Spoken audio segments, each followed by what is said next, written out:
বন্ধুরা, আজকে আপনাদের সামনে একটা দুর্দান্ত রেসিপি নিয়ে চলে আসছি। সেটা হচ্ছে কাঁঠালের বীজ দিয়ে ভর্তা। কাঁঠালের বীজটাকে আমি সুন্দর করে ধুয়ে পরিষ্কার করে তারপর আমি প্রেশার কুকারে সেদ্ধ বসিয়ে দিলাম। আর এই ভর্তার মধ্যে আমি 2 টুকরো মাছ দেবো, মাছটাকেও আমি সেদ্ধ করে নিলাম।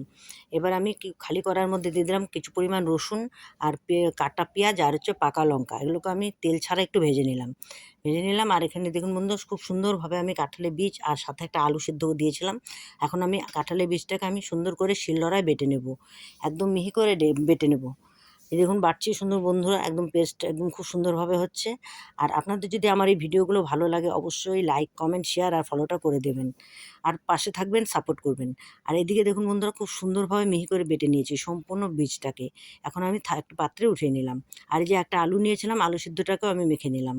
আর এই 2 টুকরো যে মাছ আমি সেদ্ধ করে রেখেছিলাম, মাছ দুটোকে আমি খুব সুন্দরভাবে কাটে ছাড়িয়ে নিলাম। সেটাকে আমি আলাদা একটা পাত্রে রেখে দিলাম। এদিকে কড়ার মধ্যে আমি দিয়েছি পেঁয়াজ আর রসুন, যেটা আমি বললাম যে ভেজে নেব। পেঁয়াজ, রসুন আর শুকনো লঙ্কা সেটাকে আমি বেটে নিচ্ছি। খুব ভালো করে পেস্ট করে নেব। পেস্ট করে নিয়েছি।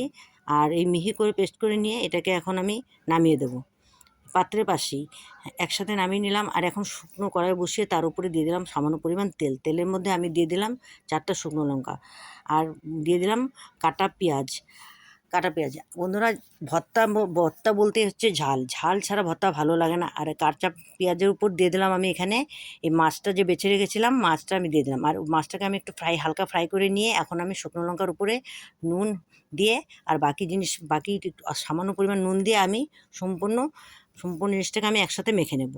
বন্ধুরা, এটা খেতে দুর্দান্ত স্বাদ। এর মধ্যে আমি দিয়ে দিলাম সর্ষের তেল, কাঁচা সর্ষের তেল দিয়ে দিলাম একটু, আর 3টা লঙ্কা। বন্ধুরা, যদি ভালো লেগে থাকে অবশ্যই পাশে থাকবেন।